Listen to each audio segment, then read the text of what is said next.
Welcome to Talk Commerce. I'm Isaac Morey. Today's episode is a compilation of conversations that we recorded at eTail, Palm Springs. eTail is a unique show with a uniquely storied history in the world of e-com.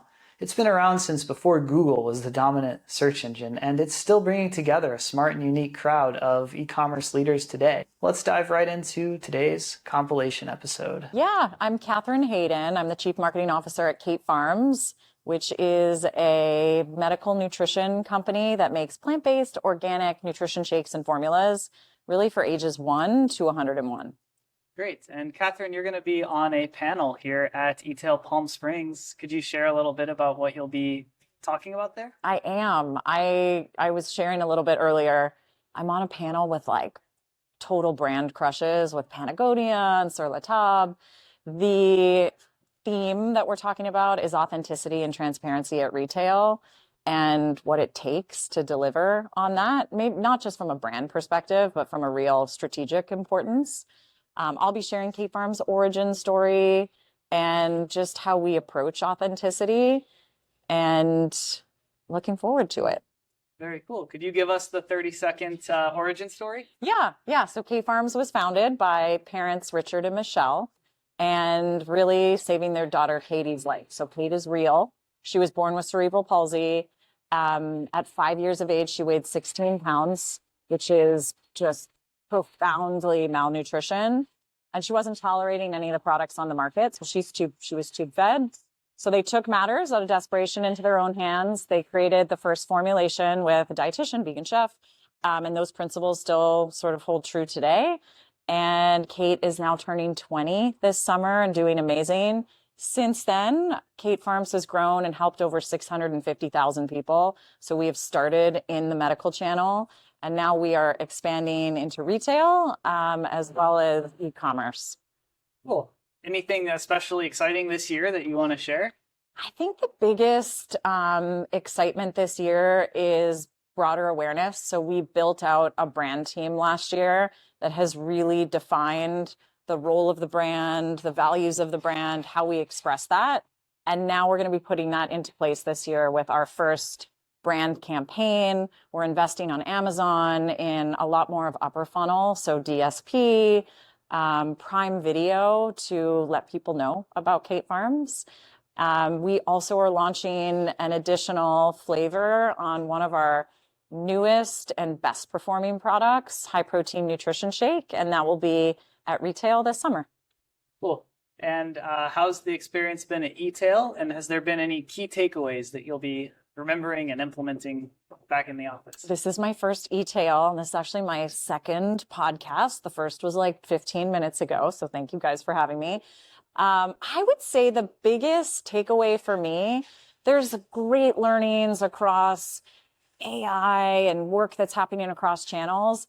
It has actually been the ability to connect with really great people, solving problems for their business, helping others, and you can't manufacture that. And so actually being here in person has really stood out to me. And I think the piece that I've learned and taken away is in today's world, the importance of authenticity and transparency at retail. Consumers are becoming much more discerning, knowing who you are and recognizing audiences that you're building for and saying, no, this is not who we are, also supports authenticity. So excited to chat more later today on that. Cool. Well, as we wrap up, do you want to give us the shameless plug for Kate Farms? Shameless plug. Kate Farms is organic, plant-based nutrition shakes and formulas, ages 1 to end of life. We're available in the medical channel, but we've also expanded to Amazon, retail with Walmart distribution, and new retailers later this year. It is absolutely delicious, so I encourage you guys to try it. And maybe the last thing to think about is there are, if you think about the US, 6 out of 10 Americans have a chronic health condition, and that's where Kate Farms is really helping support those folks. What's the buzz at eTail here in Palm Springs? Well, I'm probably not the first person to say it, but obviously AI is quite the hot topic, and particularly where brands are in terms of the adoption curve. There's a lot of hype out there And I think that one of the things that we're hearing is that a lot of these brands are really having a hard time going from all of the different solutions that are out there and all the possibilities into actually putting those in action in the real world. Yeah. And do you have any advice for how companies can kind of narrow that down and choose what's actually worth pursuing? Yeah, I mean, I think it starts with where you're experiencing pain, where you're experiencing an opportunity for either cost savings or improvement, or there might be friction. That's really what got us, to start Brand Fuel. And I think also there's a lot of, partners out there that are either in the agency space or in the consulting space. They're starting to specialize in some of these solutions and some of this, digital transformation. And so I think those are good places to start to learn a little bit more. But, I think the other thing is, it seems to be changing every single day. And, just following it, following thought leaders like yourself, or sort of sharing other people and their experiences, it's evolving. Yeah. Well, let's talk about the role that Brand Fuel can play. What's the elevator pitch? What are you guys all about? Yeah, so the biggest thing in the world of AI is like any shopper can go to any LLM anywhere in the world and ask a question about any product. And if there's anything that is guaranteed, it's the LLM is not going to say, I don't know. It's going to give an answer. And so it's incumbent upon anyone who's selling a product online to make sure that they are building the appropriate infrastructure to make sure that they're getting the right answers and the right knowledge about their product out in the world. So whether it's selling in multiple languages or selling on multiple channels, or even providing really rich depth of content that chat GPTs and the Claudes of the world, the Geminis of the world can use when a consumer asks a question, we are building a product data platform that allows these organizations to capture all of the digital assets that they have that are knowledgeable about the product, whether it's product images, product videos, PDFs, training materials. We bring all that together in one place to make sure that these brands can actually disseminate the story about these products in a way where they maintain the editorial control. They make sure that their brand is well represented, but get the right information in front of the consumers as opposed to having it locked away behind a firewall and allowing AI to just make stuff up because they're not providing the answers.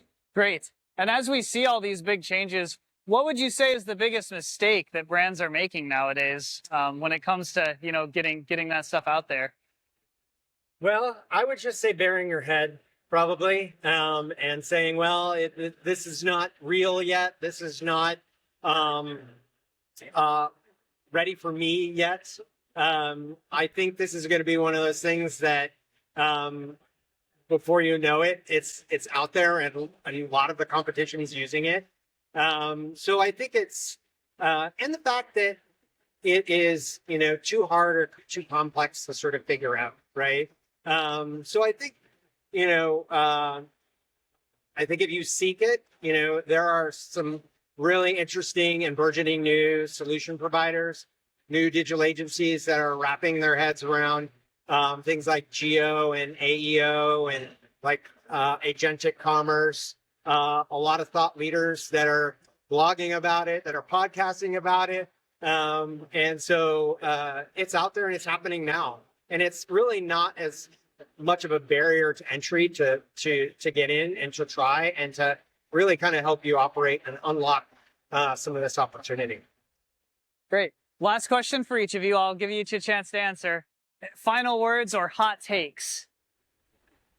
Not totally a hot take guy. I think the hottest take that I would give you is that if you're not thinking now about what your organization needs to look like in 2027, you're going to get blown away because the pace of the innovation is accelerating. And it's the organizations that are saying now, what does the AI-enabled organization look like next year that are going to be successful? And if you wait until the market is ready for this, you're going to be too late. So you've got to get going on this now. You can't wait until it's too late. I would just say the other hot take, being a part of eTail now and eTail events many years gone by, I'm really excited to see just sort of a lot of renewed energy around innovation. And that's top to bottom, from new companies, new brands, new retailers, and new solution providers and technology providers that are out there. It's really exciting to see, as somebody who's sort of been in the space a long time, to see this kind of fresh take, fresh attitude. My name's Ian Patterson, and I'm one of the co-founders at Remark. What Remark is we provide AI personalization on brand sites by pairing shoppers with a real human or AI shopping assistant. And what's super unique about, I think, the e-commerce space right now is that there's a huge amount of conversational data. Think about shoppers talking to their GPTs or their Geminis and telling those bots everything about their life, right? And what makes me excited is, like, how do we give that type of experience on a brand's website? So if a shopper tells you, hey, this is my size, this is my budget, I'm buying this from my partner or my fiance, how do we take that data and then use it when a shopper comes back to chat with us? Or how do we use it in an email campaign or an SMS campaign and let the shopper know, hey, we hear you, we've heard you in these past conversations. How do we make the experience richer for you as well? Why do brands choose Remark? Yeah, so there are a few things. So one, we see there are a ton of these, let's call it like GPT type wraps, right? A simple tool you can throw on your site. You ingest beautiful pieces of content, and then the expectations that it'll work magically. That's not how it works, right? Like AI, we know it takes a lot of time investment, and there's a learning curve. And so what we do for partners is we acknowledge, like, hey, hey, e-com director, you have a lot on your plate. We will build the agent for you end to end, and you'll get to test it and tweak it, and we'll go live with a small part of your traffic. And as it improves, it scales, then we'll go live with your full amount of training. So off the bat, we take the sort of like agency type of approach where we build the whole component for our brands.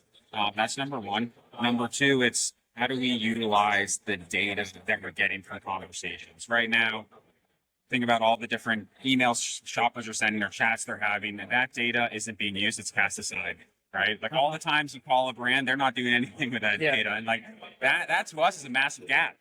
Like a shopper will unload their entire like buying preferences, all their buying preferences into a chat.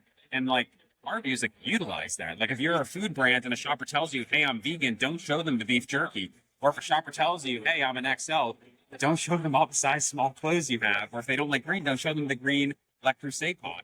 And what gets us excited is taking the sort of approach that candidly like big tech is taking. Think like with your TikTok feed, your Instagram feed, where it gives you a very unique set of content. Yeah. How do we make a website like that? To us, that's the future. It's like comms over here and big tech's over here. We got to close that gap.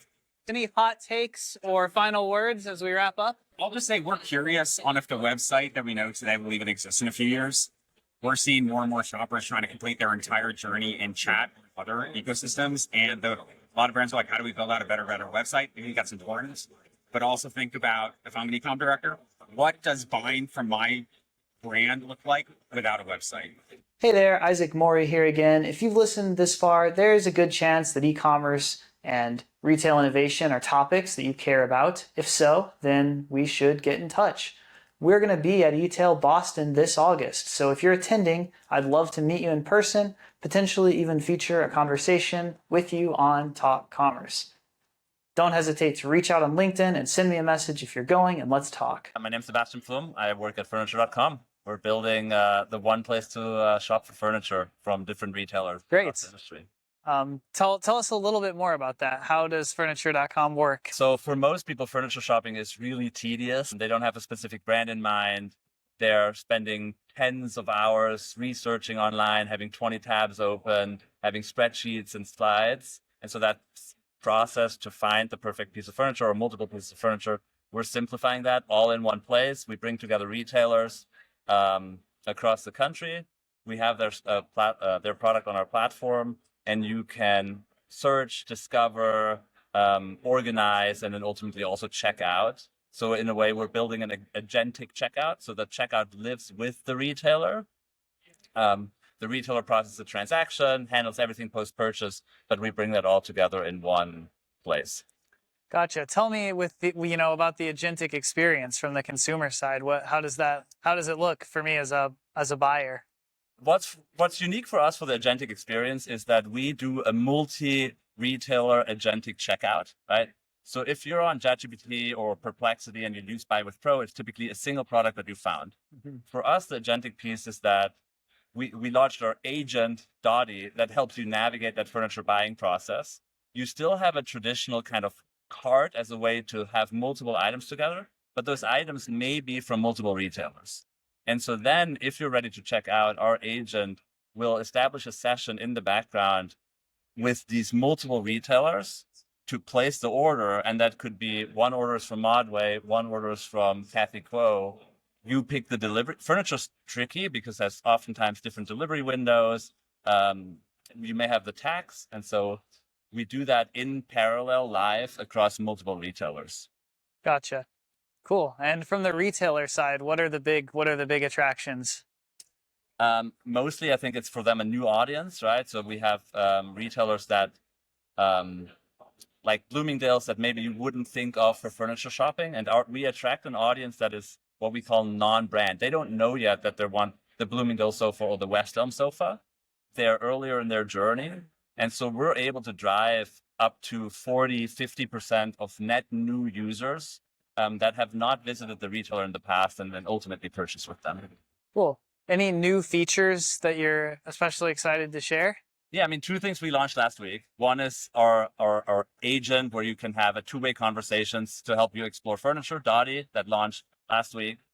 And then we just brought kind of in-feed content that is inspirational, has a perspective on trends, and it's all shoppable as well, that we launched. And then I think exciting maybe for your audience is we completely restarted in August with a new code base, a new team for end-to-end agentic development. So we're thinking a lot about how we empower our not just our engineers, our designers, our product people, our merchandising team to all, as a team, continue developing the platform much, much more rapidly than we were able to do before. I'm Ron Tarter, the CEO and founder of MoneyPay. We're a merchant acquiring network that's built on stablecoins, which allows retailers to accept digital dollars or stablecoins in their existing checkout flow for a much lower cost than typical card payments. Awesome.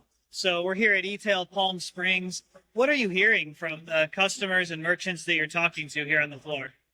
Yeah, I mean, from speaking with the retailers and merchants in particular, I think a lot of merchants are facing challenges keeping their margins tight, dealing with the volatility and tariffs and other kind of operating expenses.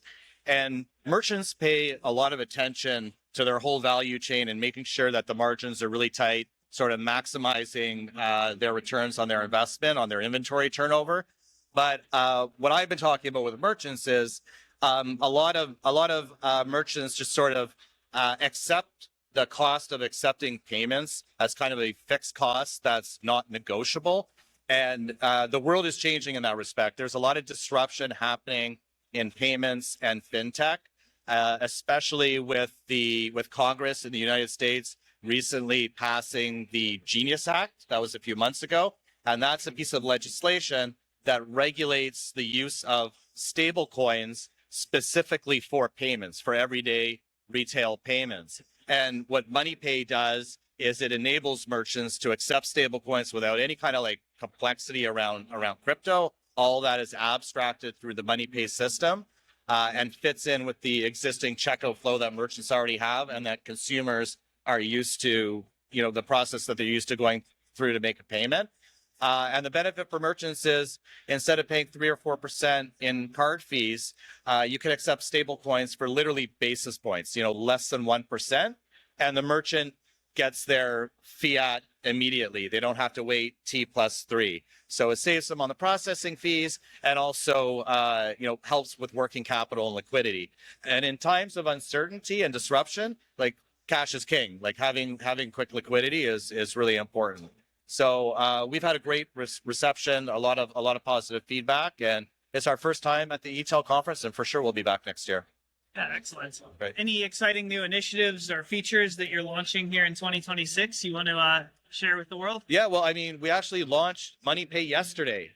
This business has been around for a number of years, but MoneyPay is a new product, and we're going to be rolling out features iteratively over the next few months. One feature that we're going to be rolling out is actually providing our merchants with a direct deposit account right in the MoneyPay platform through our partner bank.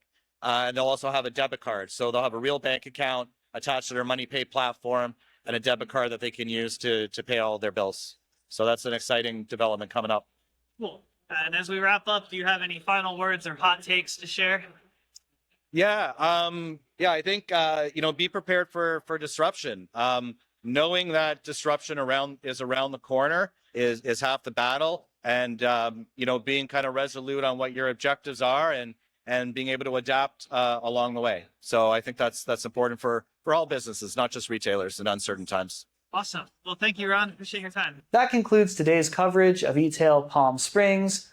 A big thank you to all our guests and to the eTail team for hosting another outstanding event and continuing to build one of the best communities in e-commerce. For more conversations like these, subscribe to Talk Commerce. We will see you in the next episode, and we'd love to see you at the next eTail Boston too.